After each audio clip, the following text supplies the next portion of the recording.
dati huminto na lang. Akala ko dati wala nang mapapala. Mabuti na lang hindi pa ako nadadala. Kung pinanghihinaan ka ngayon, balikan bakit mo sinimulan to.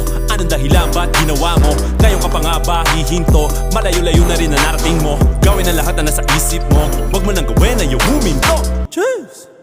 Araw-araw sipag lang, sipag lang. Hayaan mo silang sa'yo'y humahad lang.